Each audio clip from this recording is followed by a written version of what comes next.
নমস্কার, দীপিকা সুজিত মন্ডল চ্যানেলে আপনাদের সকলকে স্বাগত জানাই। 3 কোটি হিন্দু জেলে যাওয়ার জন্য প্রস্তুত আছে। জেলখানা তৈরি করুন। কত বড় জেলখানা হতে পারে যে জেলখানায় 3 কোটি জনসাধারণকে ধারণ করবেন? আমরা আর ভয় পাই না। ইসকনের সন্ন্যাসী চিন্ময় কৃষ্ণ দাসের গ্রেপ্তারি ঘিরে উত্তাল বাংলাদেশ। ঢাকার শিবচরে ইসকনের আরও একটি প্রতিষ্ঠানে হামলা চালানোর ছবি সামনে এসেছে। ভাইরাল হয়েছে হামলাকারীদের এই ভিডিও। বাংলাদেশিদের কট্টরপন্থীদের নিশানায় হিন্দুরা। মন্দিরে ভাঙচুর, অগ্নিসংযোগ, মারধর, অত্যাচার ও লুটের ঘটনাও ঘটেছে। আর এই পরিস্থিতিতে উগ্র মৌলবাদীদের হাত থেকে দেওয়ালে পিঠ থেকে যাওয়া হিন্দুদের একজোট করে রাস্তায় নামতে অগ্রণী ভূমিকা নিয়েছিলেন সন্ন্যাসী চিন্ময় কৃষ্ণ দাস। আজকে 3 মাস হয়ে যাচ্ছে, দৃশ্যমান কোনো অগ্রগতি তো নাই, বরঞ্চ প্রতিটি জায়গায় হিন্দু বাড়ি ঘরে এখনো লুটপাট, অগ্নিসংযোগ চলছে, এখনো চাঁদাবাজি চলছে। তার কারণটা হচ্ছে এই উগ্রবাদী গোষ্ঠীর মধ্যে সঙ্গে সরকারের একটি অংশ, রাজনৈতিক একটি অংশ এবং এই উগ্রবাদী গোষ্ঠী সম্মিলিতভাবে এই বাংলাদেশ থেকে সনাতনী সংখ্যালঘু জনগোষ্ঠীকে উচ্ছেদ করার প্রচেষ্টা চালাচ্ছে। আমরা এই ভূমির ভূমিপুত্র, কোন অবস্থায় এই স্থান থেকে আমাদেরকে ছুড়ে ফেলা যাবে না। ইউনূস সরকারের আমলে কট্টরপন্থীরা ক্রমেই মাথাচাড়া দেওয়ায় একজোট হয়ে প্রতিবাদে নামে হিন্দু ধর্মাবলম্বীরা। কুরবানি দেওয়া হয় একদিনকে 2 দিন, সেই উদ্দেশ্যে বন্ধ যদি হয় 10 দিন।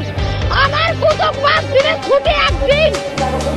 আমি যদি পুজোর জন্য 5 দিন ছুটি চাই, এইটা আমার অযৌক্তিক দাবি। থেমে যাওয়ার জন্য আমরা মাঠে নেই, মাঠে নামছি, আপনি পূরণ করবেন। 22শে নভেম্বর বাংলাদেশের রংপুরের মাহিগঞ্জ কলেজ প্রাঙ্গণে সমাবেশ করে বাংলাদেশ সনাতন জাগরণ মঞ্চ। সেখানে বক্তৃতা দেন চিন্ময় কৃষ্ণ দাস। আজকে আমরা আর বিভক্ত নই। আজকে নারায়ে তাকবীর, আল্লাহু আকবার, এটি আল্লাহর পবিত্র নাম। এটি যদি জামায়াত ইসলামী নিলে দোষ না হয়, এটা সৌদি আরবের যদি স্লোগান না হয়। জয় শ্রীরাম আমার প্রভুর আরাধ্যের নাম। আমার আরাধ্যের নাম, আমার ভগবানের নাম, আমার প্রভুর নামকে কি করে তোমরা ভাই আরএসএস এর ট্যাগ দিচ্ছ, বিজেপির ট্যাগ দিচ্ছ? এটা কি ধর্ম অবমাননা নয়? 5ই আগস্টের পর এই চট্টগ্রাম নিউ মার্কেটের 0 পয়েন্ট স্তম্ভের ওপর কয়েকটি পতাকা উত্তোলন করেছিলেন বৈষম্য বিরোধী ছাত্র জনতা। পরে সেই পতাকার পাশেই গেরুয়া পতাকা লাগানো নিয়ে বিতর্ক চরমে ওঠে। 31শে অক্টোবর দেশদ্রোহিতার অভিযোগে দায়ের করা হয়। তবে এই পতাকা নিয়ে ইতিমধ্যে বিতর্ক তৈরি হয়েছে। আজকে আমাদেরকে দমিত করার প্রচেষ্টা হচ্ছে। কোন ধরনের হীন প্রচেষ্টাকে আপনারা যদি প্রশ্রয় দান করেন, এই বাংলাদেশ সিরিয়া হবে, এই বাংলাদেশ ইরাক হবে, এই বাংলাদেশ লেবানন হবে।